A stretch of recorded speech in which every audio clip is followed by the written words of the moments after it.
Hello there, and welcome to the Second Life Book Club. My name is Draxtor Dupre, and we seem to have a pretty full house again. Who would have known that so many people in Second Life love books? This is insane. Well, actually, I kind of hope that it would turn out that way, and it's actually quite gratifying. So, at the top of the show today, before I forget, I want to start with a quick thank you to all the folks who helped put this show together. Strawberry Linden, who is in charge of camera and streaming. Brett Linden, who helps out with security and marketing. Patch Linden, the whole governance team, including all the molds. They built this venue. Marianne McCann, who customized the venue and who is building props and all the interactive stuff. And Kralos, who makes these avatars, the guest avatars, most of them. And yeah, sometimes these guests actually are quite reluctant to leave Second Life because of those avatars. Uh, we meet here every Wednesday at 10 a.m. Second Life time, and when we do not have a special guest or a panel of guests, we call this the free for all edition, where any book related topic goes. I put out a reading list on bookshop.org every week. I'll put the link into the local chat in a minute. It's bookshop.org. And this is a, US based retailer, kind of an anti Amazon. They're not sponsoring us, but I really like their business model. They're strengthening local stores and events. So today we do have a guest, and we actually have a bunch of surprises later on. But let's go to the guests, a very special guest. And Hi, one hi of everyone. Hello, SL. I was gonna mention your name because there's a lot of special things about you, but also your name is SL Huang. You're the creator of the Cass Russell sci-fi thriller series. Um, I, I was struggling with the with sort of the 12-second elevator pitch description. It's a thriller series. There's nefarious telepathic secret societies. They influence our minds. Los Angeles blows up constantly. Cars are being stolen. That's The pretty accurate. Yeah. right, and the lead is, and I don't know, I think she's probably Latina. We don't know. She's a dark skinned woman, maybe of Middle Eastern descent. She's a math genius. She sees everything in terms of equations. She can see where the bullet would hit from the angle the gun is pointed. So it's constant, nonstop action. SL, or can I call you Lisa? How are you? And thank you for coming to the book club. Thank you. And yeah, either one's fine. And I'm so excited to see everybody. I'm seeing in chat that I think we're actually full. So hi everyone. Thank you Oh for my coming. God. We're Yeah. full. If people want to come in, if people see this on the stream, and you want to come in, please, I am Brett Linden, and then he may be able to get you in for a fee of $100 Linden. No, no. But so Lisa, your name is. I want to make sure I'm calling you Lisa, right? Because what does SL actually stand for? I mean, obviously we're here in SL, Second Life. For us, SL always stands for Second Life. What does Oh, your name we, stand we for? we could say that it stands for Second Life. I like that. I like Second Life. This is my first exposure to it.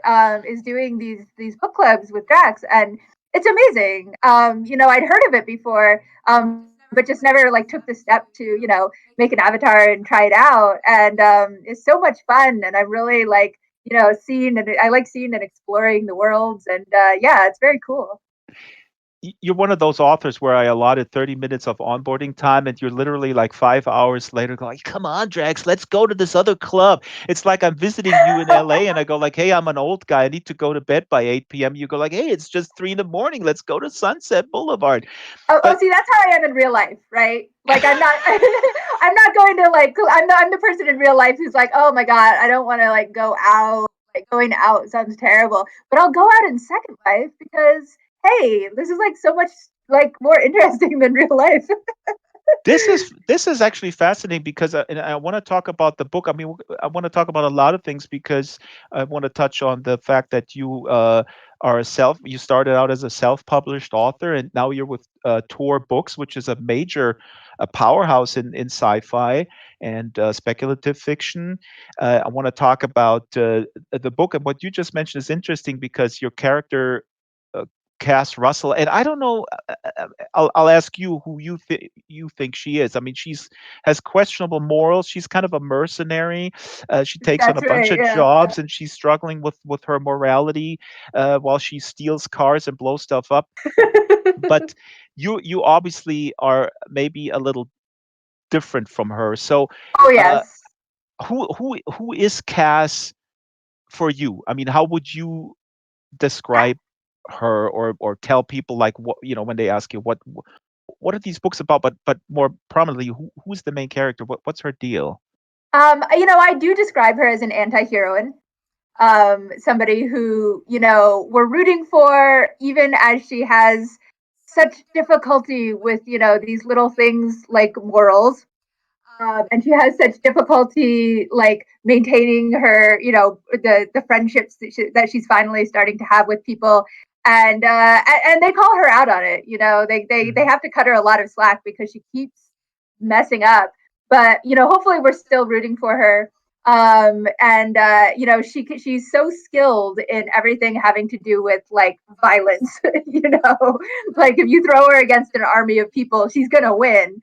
But in terms of like actually navigating the world, she's kind of a mess. And part of my inspiration for writing her was that I love this archetype of character who they're kind of a jerk, they're kind of an anti-hero, and they're sort of stumbling towards something better, while being like really snarky along the way. But we almost always get this character as a male character. Right. I was just gonna Yeah. say, because she is this is really sort of hardcore, a hardcore feminist story in a way. I mean, it's really empowering, and Oh, thanks. I don't want to put it like it's so sort of, it's absolutely not one dimensional. I was thinking, like, how should I sort of describe in the top of the interview, I wanted to mention, oh, this is the best escapism I've read in a long time. But then sometimes escapism has a little bit of a sort of a negative tinge. Especially, I come from sort of this literary snob background. I talk about it all the time, so please stop me if I repeat myself. But the what she struggles with, the morals in those tough jobs, is, I mean, that's real stuff. That's pretty well fleshed out, in between people getting murdered and Yeah, all that. yeah. And it's interesting what you say about it being feminist because I Cass, my main character, she's not political. She's not even aware of like feminism as a thing, and that's intentional. Just because like that was the character I was trying to write. Oh But I hope wow, yeah. by showing her as this like this take no shit kind of character who's just this person who is kind of a power fantasy in a lot of ways, in that somebody's rude to her and she punches them in the face. That's not what I do in real life, no matter what you may have heard. um, so showing that, and again, we get this character a lot in men, like people who like have trouble being like a little bit too violent and kind of brutal with things, but then they kind of have a heart of gold, you think, maybe under all of that. And we Right, those hardly are ever the get this character absolutely. in women. Yeah. So that was very intentional to try to write that and I'm glad you see it as a feminist story, despite the fact that there's nothing on the pages that's like, yeah, girl power, but it's just her embodiment of it that I hope sort of speaks for itself, and I'm so glad to hear you say that. Totally makes sense now. See, and what I didn't realize, what you were saying now, is that she's kind of apolitical, and the people around her, they do have an opinion, and they do have, Yes. they have sort of guiding principles. Like, there's this total psychopath, or sorry, is more of a sociopath. He's a super interesting character, Rio, who has a strong sort of religious background, but he really kills people in the most brutal ways. But he justifies it with or his all his actions are rooted in what he feels is basically Catholicism. And you have to look at it and go, like, yeah, I mean, he kind of, I mean, in his worldview, it does make sense. So all the people that Cass is surrounded by, they have they have a very sort of they seem to have it together in terms of their own justification, and she's the only one that is Yes. kind of like looking for this type of guidance. But it also makes sense because she, as we know, I don't want to spoil it, but I think it's clear that, can we spoil it? Can we say that she has a past that her mind was a little bit maybe possibly erased or something like that? Well, Well, now I I think just you just said spoiled it. it. So Now you don't have to no, read it I think anymore. that's fine. Yeah, it's No, I mean very that's awesome. I mean, you actually got to. This makes it even more interesting because her past is really super mysterious, and you just yeah. figure like she's sort of running around LA, and she's also addicted to this violent work. She has to do this work because she does not know what to do with herself.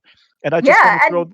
Yeah, go ahead. no, go ahead. I was just gonna say, what you're saying about the people around her. In the first book, and then continuing in the second, and now in the third, which released yesterday. We see her starting to have some friends who are not like psychopathic murderers, and they're trying to get her on more of a straight and narrow path, and they're influencing her. And when she just starts doing these things, like murdering a few too many people, they object to it. This is not okay with them. And there comes a point when she's started to cross lines in the eyes of these people who she now cares about. So she's very much like 2 steps forward, 1 9/10 steps back in Right. terms of gaining a little bit of a moral compass. But she's trying, which I guess is important. No, this is absolutely this is and she's evolving that way. And I also wanted to mention, I mean, this plays in Los Angeles. I lived in Yes. Los Angeles for a number of years, 20 years ago now. And I felt, and I mean, obviously LA is the backdrop for for almost every movie, if it's not a superhero movie in space. But with your books, for some reason, and this is kind of a technical question, how did you manage to do this? And by the way, people are asking what we're talking about. Again, if you're just tuning in, I'm speaking with S.L. Huang, a writer of the Cass Russell series, also a lot of short stories in various anthologies. Um, and we're talking about Critical Point, which is just out now. I don't know if it's out today or yesterday. Yesterday, yes. So this is Yesterday, there very you new, absolutely new release. Congratulations! It's right next to you. Thank you. If the our capable camera operator wants to zoom in on the book, I have a stack next to you on the couch, and we're also giving away those books. So I'll put a question out later on, and we'll give them away. So what I was saying about the LA backdrop, it's I mean, obviously there are car chases, there's action, but you kind of manage, and I find this remarkable, to create LA very vividly, uh, Oh, thank better you. better than other books, and you don't go into like a lot of like long descriptions or anything. I read a lot of literary fiction, and I love it. And sometimes you have someone describing a tree in front of a house in a neighborhood for 100 pages. I do enjoy that. You don't do that, but it becomes very vivid, and I felt like, oh my god, I'm like, it's like total time travel. So I'm wondering how Oh, did. thank you.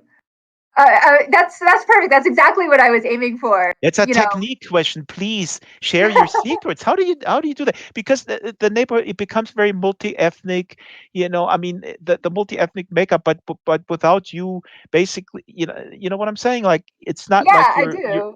you're talking. Okay, there is people, and you don't describe people for X amount of pages. It's a very effortless way Thank to you. color that.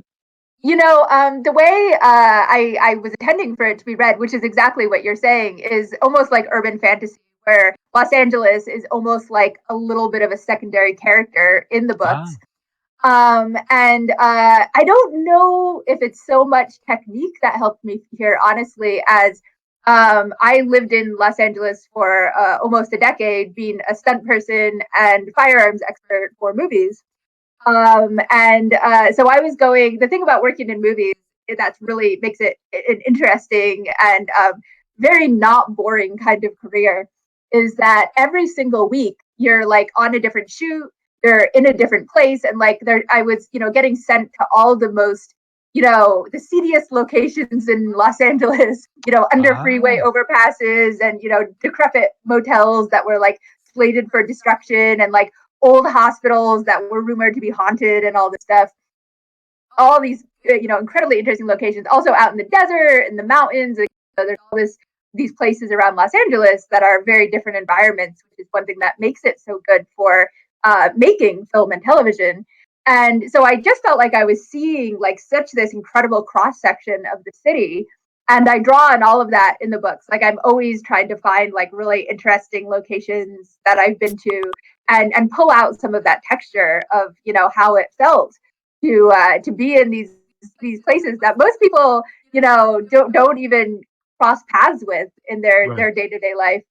And it's interesting because a few minutes ago you asked about Cass being very different from me, and I because was just she's gonna say, if I were your psychoanalyst, I was like, wait a minute. First of all, first you said you're not like her. You're sort of a book nerd. Now you're saying you were a firearms expert and a Hollywood stunt woman, hanging out in seedy neighborhoods. Who are you, SL? And a related question from the audience, Peachy Camino asks or mentions, she never said what her SL stands for.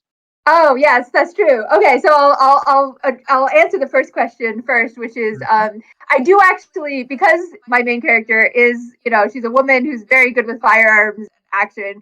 I actually get asked a lot if she's based on me, and the question always makes me laugh a little bit. And I say, I really hope not. I hope I murder a few less people than she does. Like, Like please tell me none. I'm not an evil killer. Yes, hopefully none. Let's just leave it there. But she's also extremely like impulsive and has these qualities that I don't, in terms of, like I said, if somebody's rude to her or insults her, she'll punch them, which whereas I'll passive aggressively tweet about it is my conflict resolution. So that's what a Um, writer does. I mean, yeah, you can right. sort of infer those qualities, like, oh, I would like to be a little bit more assertive, but I'm not. So let's subtweet someone. Uh, Yeah, well, it's a sort of power fantasy, right? Like, oh yeah, man, that guy cut in front of me in Starbucks and then turned around and said, "Where are you from?" Because I look Asian and I get that question like every day. And I just kind of smile and don't really like pick a fight. But like if I were Cass, like she would totally pick a fight. oh So yeah, that it's arm would be dislocated in five yeah, seconds. yeah, right. So it's a little bit of wish fulfillment, just a little, because and I don't want to. It's not that I want to live my life that way. I definitely don't. Definitely. And I would prefer to be like a kind and generous person as much as I can be. Um, but it's really fun to write. It's so fun to write. So no, she's not like me, but it's kind of funny that so many people ask that she is. Most importantly, what does the SL stand for? The oh yeah. See, I kind of elided answering this because I confess I don't actually have a good answer to this question. It's not really. It doesn't really stand for anything. I have S's in my name and I have L's in my name, but like, or in nicknames that people call me, and I just sort of like chose those two to combine because they sounded good together. They Um, do. Trust us. yeah, We are second lifers. To us, the SL, those letters are meant to be together. right, right. So yeah, I'm good with calling it Second Life. But yeah, people call me Lisa, which I guess is like what the L stands for now. Uh, but if I use my like my first two real initials would be SS, which just sounds like a ship, right? Like the SS Huang. Well, USS Huang.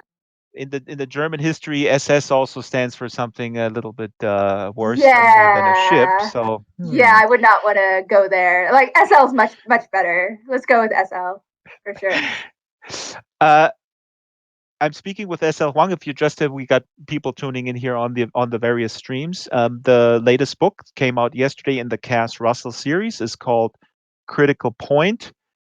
The first one I read that in German. It's actually out in the only the first one was translated. I think that might take a couple of years. I don't actually know how that works, but I'm going to ask you how that works with translation. That's also fascinating. The first one is called Zero Sum Game. The second in the series is called Null Set. Also here on the table, and Critical Point is the new one. And courtesy of Tor Publishing, we're giving away 3 books now. If you're totally new to this series, you can, and if you win, you can choose the book that you want. So you don't have to pick critical point if you're new to the series.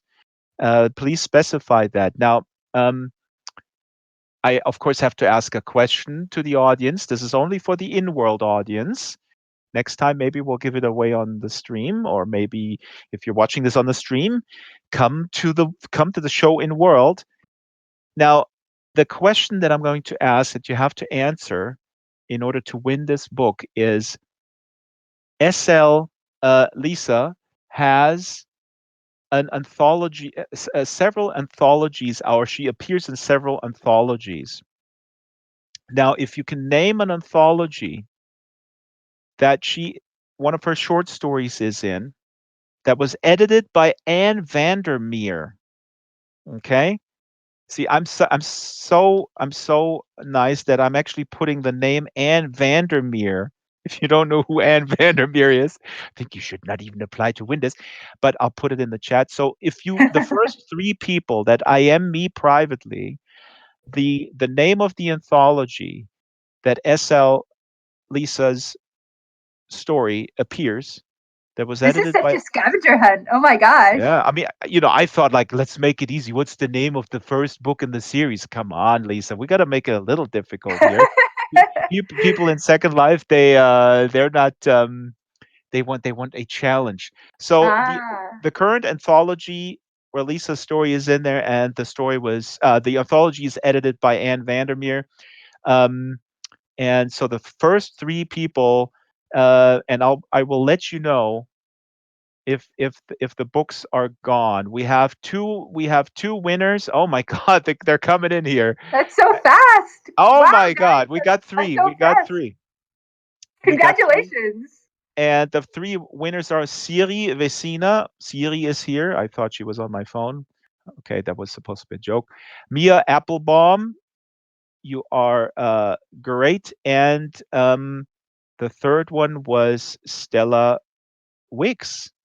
Please uh, IM me your address and I'll pass it on to Tor Books and they will ship you out a book. And please specify which book you like. First one in the series, Zero Sum Game, Null Set, or Critical Point. Can I tell people what anthology that was now that we've done the hunt? Right? We might as well now. What is the anthology called? It was an anthology for Avatar X Prize, which is the X Prize Foundation, Elon Musk's overarching scientific progress search. Mm. And the Avatar project is specifically like looking towards the science of building some sort of virtual bodies that we can go out and experience life in. Which is sort of parallel to what we're doing here in Second Life, I think, Mhm. where and that sort of technology. And the anthology is a bunch of they took a bunch of us writers and they gave us each a time period, and we're each writing the memories of one of these avatar bodies that through time as it's passed between people. So it was really interesting. And Anne Vandermeer, if you don't know, is an extremely famous editor in science fiction and fantasy, and it was really, really amazing to work with her, and really cool to get to work with X Prize. And my story was actually about the Hong Kong protests, which now it just came out in the middle of the pandemic, and it felt a little bit, the height of the Hong Kong protests being only a few months, and now the news cycle has changed so drastically. It felt a little bit surreal. Avatars Inc. And I just brought up the website in the back there. If our camera operator Strawberry could zoom in, Anne Vandermeer will actually be guest here on the book club May 27th, and I hope maybe Lisa wants to come in too, and we'll have some of the Yeah, writers of this anthology. that's Uh, amazing. I would love yeah, to. she contacted us, and it's just wonderful how this is sort of progressing. But speaking of short stories, I asked this to every writer: what's the difference between writing a short story and something longer like the Cass Russell series? And I'm also actually unclear if Cass Russell originated as a series of short stories. Take it where you will. We haven't even started talking about your journey from self-published author to someone who is now with Tor. The Castros did not start as they started with a novel. I've now written a couple of short stories in the universe just for fans. Like I get like a couple of people downloading the shorts every month. You don't have to read them; they're just like for fun.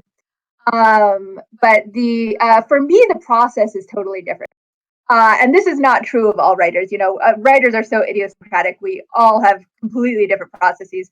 But when I write shorts, I write them very fast. Like I have an idea in my head and I sort of write it all in one gulp, usually in about a day. I write a short, like the entire short. And that's not usual. Some writers will take a long time outlining and composing their short stories. But novels I can't do that with because they're too big to fit all in my head. So novels, I start out. I'm a pantser, which means we call pantsers the people who just sort of start writing without a plan, and then we Hmm. say plotters are the people who have a whole outline and like write to a plan, which is much easier, I think, and like much makes a lot more sense if you were going to choose a method to be. But it's most writers don't really choose. Like we kind of are one or the other, Right. and it's really hard to train to be the other type of writer. So I'm a pantser, which means I just start out writing and then I sort of see where the book takes me. But it means I waste a lot of words because I'll write like whole chapters and then realize that the book isn't going where I thought it was, and then I have to go back and rewrite. And I'm sort of discovering things as I write. And I don't always know where it will end, which can be kind of scary in the writing process. Just to be like, oh, there's this big mess happening in my Google Doc, and I have no idea where it's going. Is I mean, this might be an ignorant question. I mean, I'm not a writer of novels or short stories, but I write all the time. I write voiceovers for the films. I structure the films, or I log long interviews for the documentaries, and then I sort of script it together. I'm always wondering if sci-fi or speculative fiction writers, if they have an idea, if they think strategically, like, oh, I can milk this to make an epic out of it, like, or is this maybe too thin, or is it, or don't you even think like that, right? So, like, I mean, this is more the thinking of, I guess, a Hollywood producer, I right? mean, I think some people do think like that. I my thinking along those lines tends to be like, is this idea big enough for a novel, or is this Yeah, idea more the size of a short story? yeah, Like that's that kind of what I does mean. Yeah, happen. yeah, yeah, Yeah. yeah. Yeah, I sort of feel that when I have an idea, like, oh, I only really have enough here to write a short about it, and that maybe that's all I want to write about this particular concept. Like a lot of my shorts are pretty intense and heavy.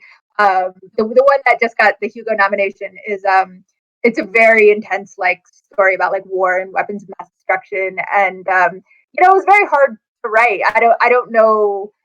I mean, thinking about writing that as a novel feels very like hard, like a very like living in that world for that long. I don't I Do don't you I mean don't by know if I could hard? do Do you that. mean like taxing, like for you mentally taxing, or Yeah, yeah? yeah. Hmm. Emotionally taxing, very much so. I mean, I see actually in the, and I don't want to get off to a tangent, but Gramercy is here in the audience, and she will be here next week on Wednesday. And we're going to talk about, is fiction the ultimate empathy machine? And Gramercy wrote a book about generational trauma in the African American community, and Oh that's wow. actually a question that I was going to ask her, because it is really brutal. I mean, it's such an important book. Her book is called Remembered. It's on the table, and that's a question that I would ask her. But you kind of gave a great answer to this. So it's really a choice of a writer when you see the importance of a topic, but you also have to do some sort of mental self care in a way, right? To kind of gauge, like, am I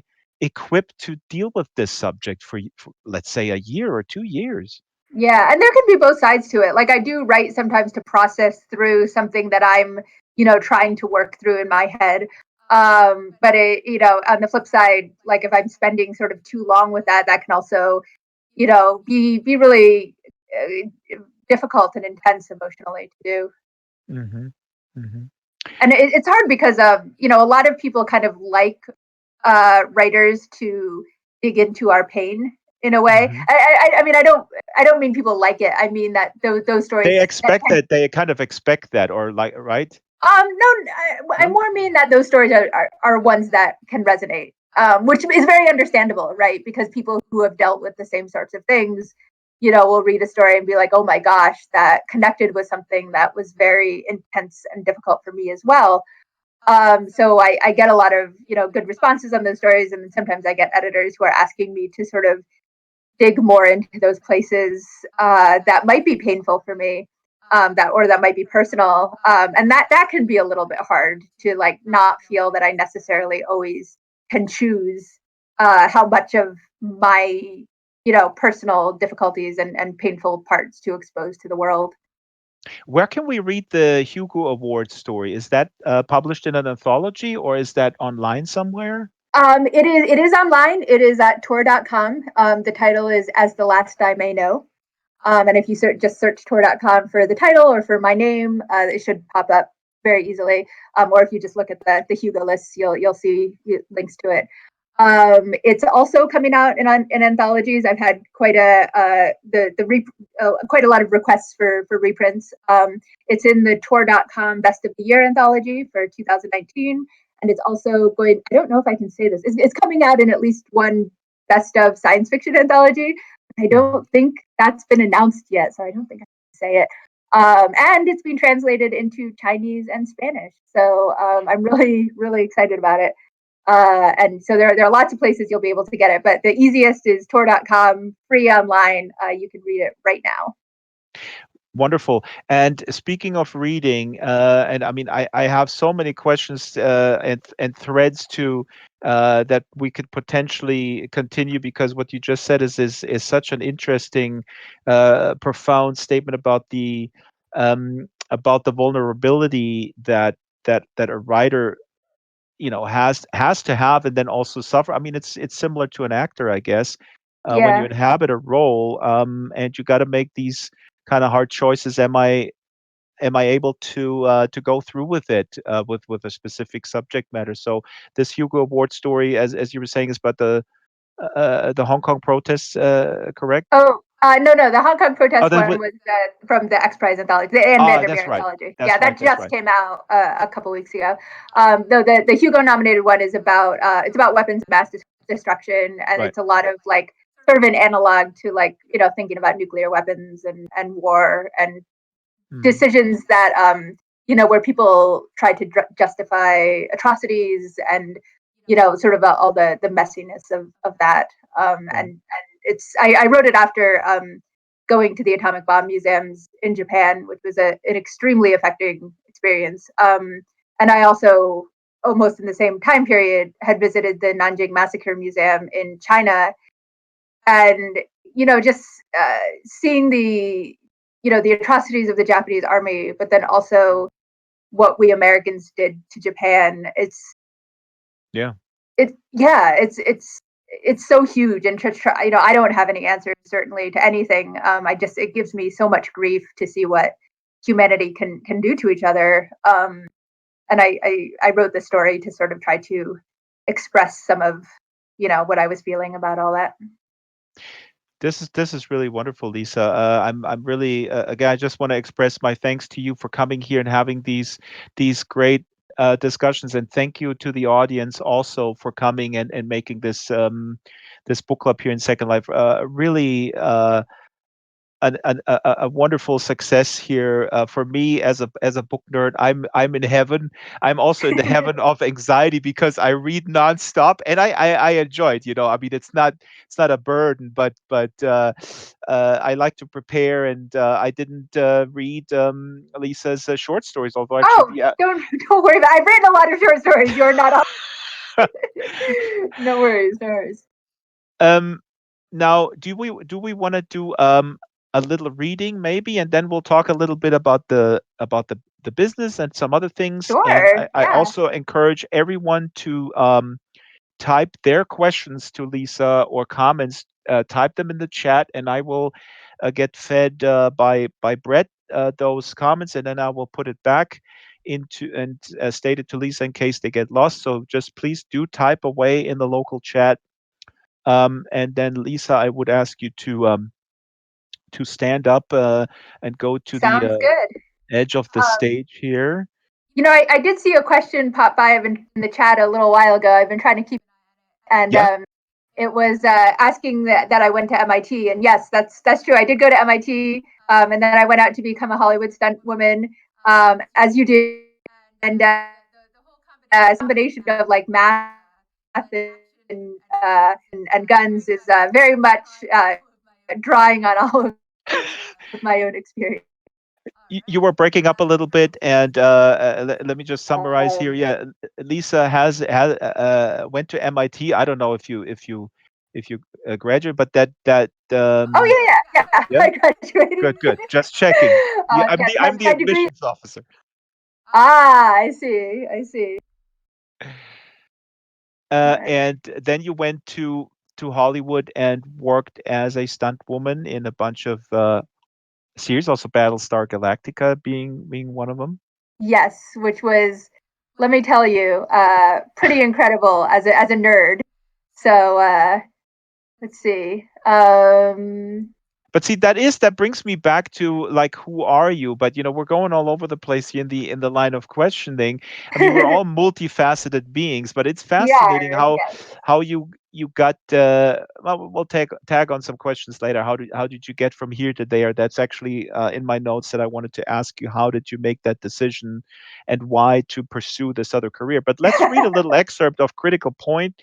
It's the third Okay. in the series of the Cass Russell series, and I believe. And Drax has created this beautiful book. It's so funny because I'm here in my office and I'm holding up the hardcover book as if I'm holding it up in Second Life, just to like just as if I'm showing you this beautiful book that's in my hand. That's Critical Point in Second Life, which is awesome. This was actually made by Marianne McCann. She does all the props. Uh, can Well, you thank you, Marianne. I appreciate it. can you detach it and reattach it again? Yeah, I was noticing that it my hand was The taking it hand goes down. down. Yeah. So, So there and we go. Critical Point is the third in the series, and I believe, and I'll let you set up the story. I mean, this is there's a lot of stuff going on here with plastic surgery. I'm not spoiling anything, but it's crazy. It's really cool. All right. Well, I'm actually going to read from chapter 2 of Critical Point, where we get like some nice action going on. The only thing that happened in chapter 1 is that's very relevant to this is Cass, the main character. She's complaining because her friends are kind of forcing her to have an office now instead of doing all her business in dive bars and similar terrible disreputable places. Oh, that's right. They kind of domesticate her a little bit, like in the Well, a little beginning. bit. It lasts about 5 minutes, as you're about to see. And then she gets a call that like a friend of hers is in trouble, and so she's leaving the office. And this is that where she was supposed to have a meeting, and that's where chapter 2 begins. All right, chapter 2. Shit, I'd forgotten about my client meeting. I pulled out my cell as I locked the door of the stupid office behind me, punching in the contact number I had. It was already 7 minutes after the hour. Maybe he was a no-show anyway.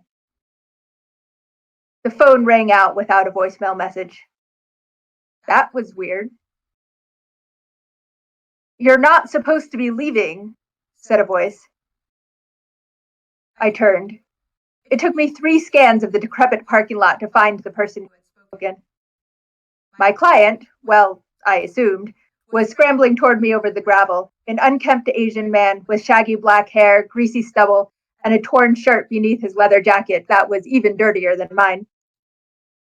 Sorry, I said insincerely, waving my phone at him. I was just trying to call. Something's come up. No, no! He whipped his head in a frantic headshake. No, you have to stay! Look, we can reschedule for. No! He cried and launched himself at me. His movement translated into mathematics, clumsy Newtonian mechanics with mass and velocity throwing themselves forward with no regard for efficiency. He might be bigger than I was, but still, it was insulting. And I was in the mood to hit someone. I twisted and struck my palm against his hip, building the perfect fulcrum. His body flipped over in a spin an acrobat would have been proud of, and he landed on his back, wheezing. I stepped into the afternoon sun so my shadow fell across his face. Hi, I said. I'm Cass Russell. Our meeting is rescheduled. Is that understood? My office exploded. The concussion roared outward through shattering glass and splintering wood and slammed across the lot.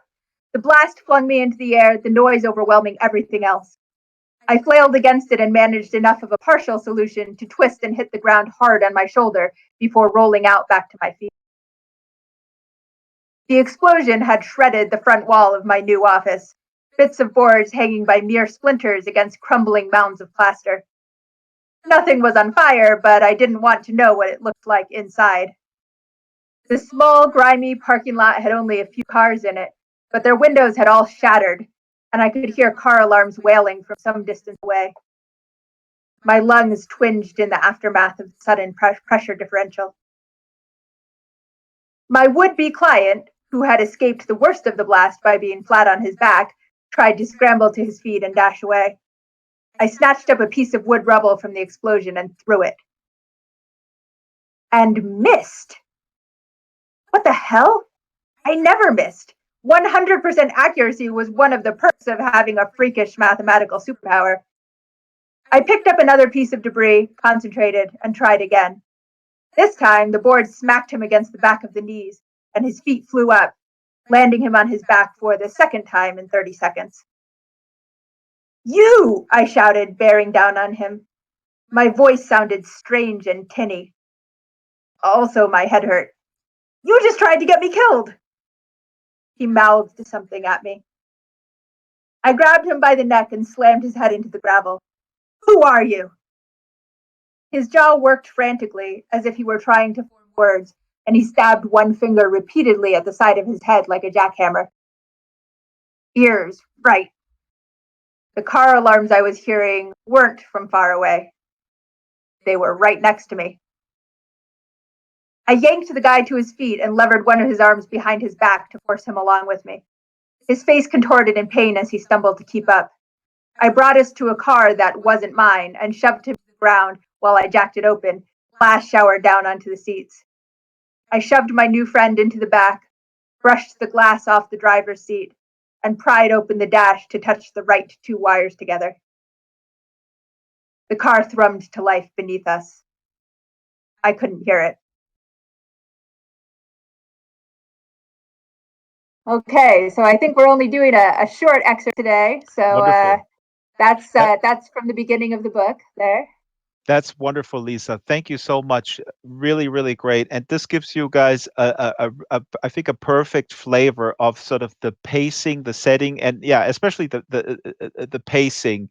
It's perfect. Thank you. And I want to note, by the way, that this particular passage, the guy who's her supposed client who like tries to keep her in the office before it blows up. He in the book he's actually Australian and has an Australian accent. I was not going to try the Australian accent, so I just I want to know you to all to know that I spared you my terrible attempts at an Australian accent. Well, I mean, I don't know if the audiobook is already narrated, but I can do a great Australian accent. Oh, really? Oh, Oh, really? no, I Yes. can't. I'm terrible. The audiobook is done, and my audio narrator is absolutely incredible. Like audiobooks, her name is Lauren Fortgang, and she is so good. She corresponds with me before every book about all the pronunciation of the math terms and the weapons terms and like anything that could be a little weird. And she's just so nice, and she does such a great job.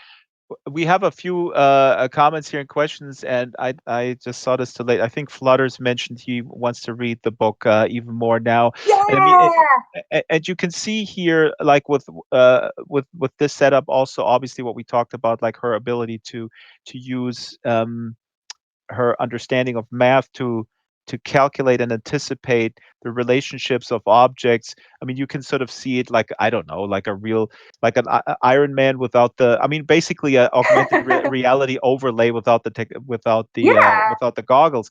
And That's a pretty good description. Yeah. here's a question from DJ. It's a good question. What time is your book set in? Current day, future, this world, or a parallel world? That's a great question. It is a great question. I like to say it's one step into the future. So it basically is our world and feels like our world, but there are these like small technological advances that, are maybe just over the horizon for us now. So one step into the Hmm. and yes, it is our world. Yes, our Earth and our Los Angeles, except with people with superpowers and some like other fancy technology that sort of falls into the series every so often. Right. There's a little bit of technology that is maybe right around the corner, but Yes. other than that, it's pretty much in the world of now, very sort of this uh, what you would call it, a society of inequities. Also Yes. has a bunch of right wing talk show hosts, which are going to which I found that story. It's in Null set actually really hilarious. It's kind of a Rush Oh, thank Limbaugh you. figure in there. Oh, not that any of these characters are based on any No, real life no, no, no. We don't want to person, get sued by real a or Rush. imagined. But yes, the particular the right wing radio talk show host is kind of a strange phenomenon. Like because radio is not I feel like radio is not somewhere you see a lot of stuff that sort of sweeps the nation these days, right? Like maybe in the 1950s that was true, but Uh, we tend to get stuff that going viral on like television stuff now. But I don't know. Maybe it's just because I don't well, listen to radio. yeah, well, I mean, I don't want to completely derail the show because now you set me up and I can talk about this for 3 hours without pausing. But there is, I mean, it's Rush Limbaugh still has a huge audience and Oh right wing. yeah, yeah. That's why I find it so like kind of it just feels kind of interesting to me that we have this phenomenon of these radio hosts. Because I mean I love radio actually. I love anything audio and I know podcasts is really taking off now, which is really cool. But the we don't have like radio isn't such a big slice of our media landscape is probably a better way of putting it as it For was. us, for our generation, or for younger people, Yeah, absolutely, you're yeah. absolutely right, and that's actually what I thought was great how he incorporated it into that storyline because Oh, thank you. I think for Cass also, she goes like, why do we need to? Why I'm not going to spoil it, but basically like, why do we need this guy? Why do we need this guy? Is he even relevant? And yes, he is. I mean, if you drive. Yeah, Newsflash, folks from other parts of the world. If you drive through rural California, yep, your public radio stations will die at some point, and you will only have religious stations and right wing talk radio. That's it, right? And then you come back into civilization. I mean, I'm being a little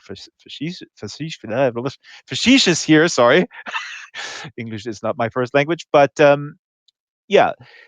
So I will say radio did save me in the traffic in Los Angeles for anybody in case for anybody who hasn't lived there. The traffic in Los Angeles is like 1,000 times worse than they ever say on television or joke about on television. Like people spend 3 hours, just waiting in traffic regularly. And NPR and the classical station. Speaking of violin, the classical station in Los Angeles saved me. I got my start at KPFK in North Hollywood, a famous Nice. yeah, activist station. They have the complete archives of Martin Luther King and other things on Oh reel to reel. wow. I cut reel to reel with a razor blade in my day. Oh See, my that gives you god. something for the next Cass Russell story, where Cass Russell encounters this sort of like old geezer who's like, "What is this guy doing with a razor blade? We have digital recordings now." That's really cool. Oh, I see somebody in chat go. The chat is scrolling by. NPR rules. Yes, I agree. Um, They do great work. And Elfbiter Skysmith is saying something a little off topic, but it's very interesting. And Elfbiter, I just want to say, I'm not going to forget about it. He's sending me a note card with Finnish speculative fiction, with speculative fiction from Finland. And we definitely we are meeting here every Wednesday. We have the big marquee events, usually the first Wednesday of the month, and sometimes a special one-on-one conversation. But we meet here every Wednesday at 10 a.m. So thank you, Elfbiter. This is definitely something that I want to incorporate into every show. Recommendations from other cultural realms, other than my own, or are the ones that are so prevalent. Now we're running at to the top of the hour. Now I need to know, Lisa, very Mm-hmm. quickly, as you were a stunt woman hanging out with huge celebrities and a weapons specialist in Hollywood, where you realize this is really boring. I want to much rather be a writer of fiction because that's less boring and also more secure for my employment. So how Oh, did none that of the work? above. None of the above. This is actually a little bit of a depressing story to end on, but maybe we'll throw in something nice We'll after. give it a good twist. Yeah. Okay, sounds good. I would probably still be. I'm trying to get back into here now in Chicago, which is where I live now. But I would actually probably still be in Los Angeles doing it, except I got cancer, which is actually the second time in my life I've had cancer, which is super exciting. And I'm still bitter that the radiation does not actually give you superpowers in real life. I mean, that's very unfair. But I had all these surgeries, and it kind of derailed my stunt career a little bit. And I was finding, a lot of the training and stuff like just very not actually physically difficult, although that was true too, but very emotionally difficult because Right. having all these differences in how my body moves and stuff. So I took a break and I went to Japan for 3 years, as you do when you get cancer. um, but this whole time I've been writing. So like I've been writing since before I can remember. I wrote three terrible novels when I was in college, which will never see the light of day because they're awful. So I've always been writing, and while I was in LA, I was writing Zero Sum Game, in between movies and stuff, and I sort of fell backwards into a writing career in the sense that I'd been doing it on the side, and it just started taking off like right when I, went to Japan, and I was able to live on it in Japan. And then it really started taking off right when I was like, I actually came back because my agent was like, we kind of, it's better to have you in the US for promotion, which is it's a little bit of a sad state on the lack of internationalism in the publishing industry. But he was like, it'll, you don't have to, but it would be better to have you here. Right. And stuff really started taking off around then. And I came back to the United States, and because that's the sort of sequence it happened in. When I came back, I was a full time writer, and I was under a contract, and I was having all these like commitments and obligations. And so that sort of became my full time work, and now I'm doing movies on the side. So it sort of reversed itself. Wow, that is an amazing story. I had no idea. Oh, yeah, it's one of those things that I don't really talk about, and then it comes up in conversation, and people are like, "Oh my gosh!" But it's especially weird because my first cancer was as a kid, and like childhood cancer is like everybody gets very like uncomfortable and concerned when it comes Yeah. up. So I'd be like 15, and I'd be like, "Oh yeah," and when I had cancer, and people would be like, "Wait, what? What? Back up." So it was always very awkward. Like I could stop conversations dead just by saying that. Right. That's a superpower all in itself. But this is amazing. So you were always writing, and then did you find, because you mentioned an agent, so you got an agent early on, or how did this Mhm. work? I mean, this is a question that often comes up with SL, right, people who write here Mhm. also in SL, Yeah, among my and circle of friends. my journey to getting an agent, I did not have an agent early on. It happened sort of a backwards way, and the best way to get an agent is always the traditional way to like write your book, to be querying and following agents on social media, learning about the business, and like sending out queries. That's how you get an agent. That's not how I got an agent. I have a kind of backwards story to it, and some writers do, like quite a lot of writers actually do, and it's not, but like all of our backwards stories are slightly different. So you can't count on that, right? You can't plan for like, oh, I'm going to get an agent in this like weird funky way, because probably only like one or two people ever have gotten an agent that way. So it's not good to plan on. But what happened with me was like you had mentioned, the books were self-published first, and they started taking off. And I actually got movie interest on them. Like a producer contacted me, and me having worked in movies, I was very jaded when I got this email. I was like, it's probably like nothing. So probably somebody inflating their resume, because he was listing like all these major movies he'd worked on, and I was like, yeah, I bet. But I said, okay, I'm not going to just dismiss it and delete it. I'm going to, cover, check it out. So I emailed my contacts in Hollywood, because I have all these friends in Hollywood, and I asked them all. I said, this guy? Is he legit? And one of the people I'd worked with very closely in Hollywood, my mentor there, emailed me back this really long, like 9 pages of yeah. I've worked with this guy. I was, he's a really big time producer. He does all these like 7 and 8 figure budget movies and all this stuff. And then this guy who is giving me advice, he's also a producer and director as well. And he was so he was trying to give me a lot of advice on like how to talk to this producer and make a deal that would be like good for me and not, and watch out for all the like traps that, might be in a film contract and all this stuff. And I was totally overwhelmed. This is so far above my head in terms of like how to navigate this as a writer and these sorts of contracts. And I Right. said, "Oh, brother." And I spent like a day, like just completely overwhelmed and thinking like, "Oh my gosh, I wish I had somebody who could like handle this for me." And then I realized those people exist and they're called agents and Hmm. I should get one. So I queried very fast. I had, all these friends in writing at this point. So I asked for a bunch of referrals and people were very generous in connecting me with their agents. And I sent them, this sort of emergency query. And within, a few days, I had like 3 offers. And I'm so happy with my agent that I got from that. And he's a very high powered science fiction and fantasy agent. And he looked at my books. He said, these are amazing. And you can keep them self published, but I could get you a major deal with a big publisher. Do you want that? And I said, yeah, sure. So that's what happened. That's how the books got picked up by Tor, and we edited them and have been releasing them. And it's been quite a ride. And yeah, that's how everything went down. And how I got an agent. But I don't recommend doing it that way. It was very weird and twisty and not something to plan on at all. Well, this is amazing. I'm looking at the clock. We're coming up to the top of the hour, and I hope we can go over a few minutes. Strawberry is operating the stream.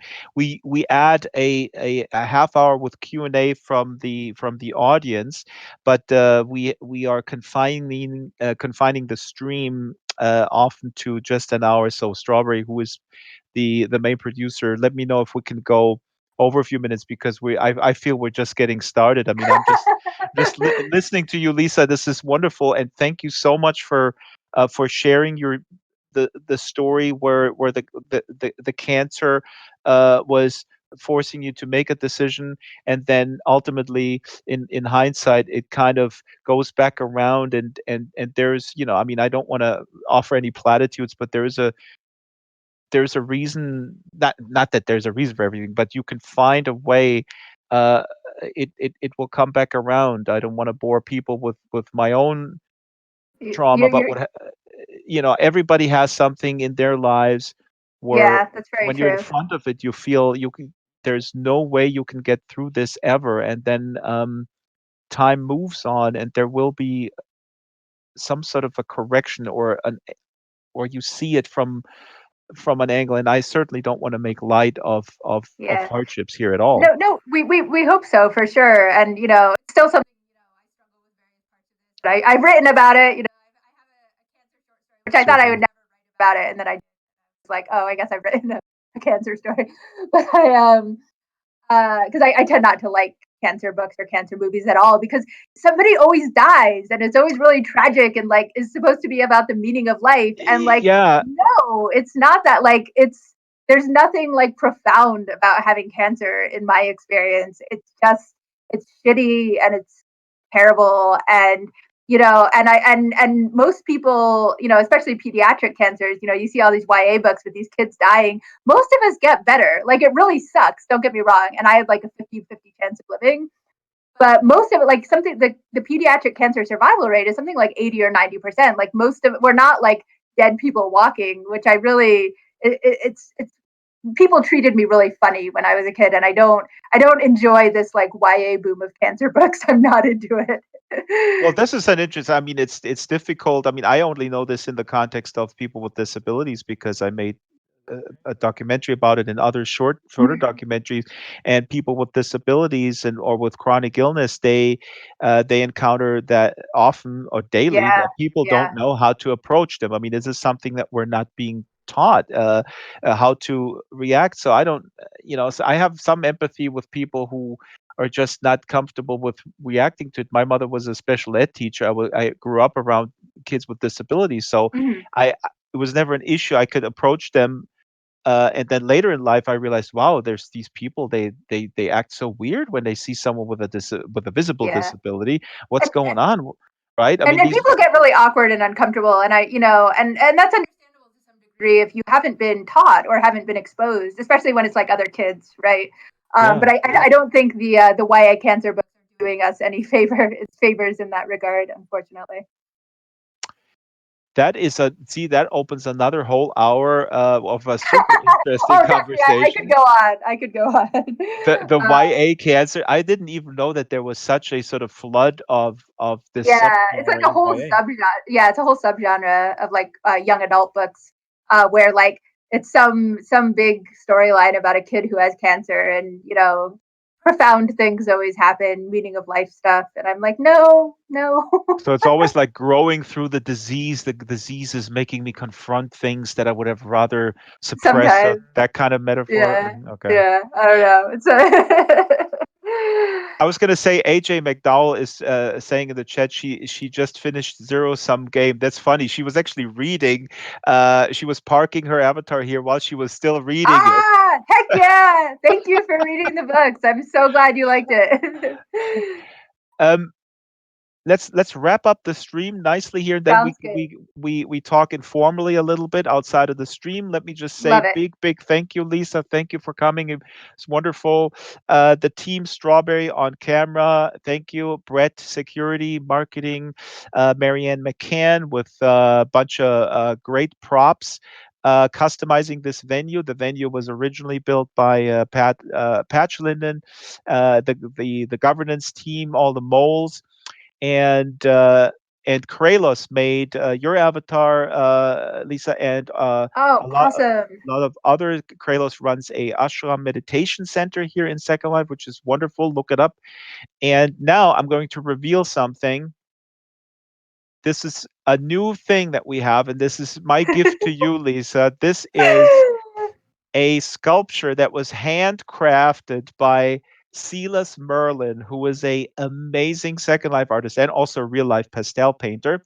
This is the Draxtor dragon. He's of course has his nose in a book, and it says on the cover of the book, it says, "I was a guest on the SL Book Club, and all I got was this dragon Drax." And this will now magically appear in Lisa's inventory, and then when Lisa gets a nice Yes. home here in Second Life, she can place this wonderful sculpture on the mantle or wherever she pleases. Fabulous. Um, I love it. and oh, I see the particle stream here on the stream. Uh, yeah. Oh, the audience seems to love it too. I'm seeing the chat scroll by. Ghost Speed in the audience says a Draxter. Oh, I don't even know how to pronounce this. Yeah, like statue. Dratstu? A Draxtu. Drax Yeah. too. I'd like to add my thanks to Drax's, by the way, to everybody who put this on, Strawberry, and everybody else who built and enabled our technology here, and also a big thanks to Drax for hosting. This has been so enjoyable, both this and the earlier one with Ken and Matt and CB, and I've really Yeah. been having a good time. I had this whole page prepared with questions about how we're doing with the virus. We didn't even touch it, and maybe that's a good thing Eh, that that's we that okay. yeah, Plenty that of we were virus actually talk, right? able exactly we were able to sort of entertain an hour and kind of forget the situation that we're in. And I would like to say in the ending that I think that speaks to the power of Second Life, quite frankly, because I hear this daily that people get Zoom fatigue. This is now a term Mm-hmm. because they have to be on camera or any other video Mm-hmm. conferencing tool. The kids, my son is also now required to do stuff, and a venue or a platform like Second Life is just fundamentally different. We can gather here with a sense of presence, being together in this room with our chosen embodiment, and we feel like we're together. And the proof is in the pudding. We didn't even, you know, I almost forgot that I'm in quarantine, frankly. That's a good thing. Yeah, yeah. No, it's really nice. It's such a. I definitely have the Zoom fatigue. such a different and pleasant mode of interaction. So thank you for introducing it to me and making this all happen so wonderfully, and organizing it and hosting it. I really appreciate it. And thank you, folks in the audience. And we can cut the stream. And now we're going to throw to the audience for a few audience questions. If you have any questions, you can also ask them in voice now. And Strawberry, I would like to ask you then to cut the stream. And thank you, Strawberry, so much. We'll see you next Wednesday, same time, same venue. Bye, everyone.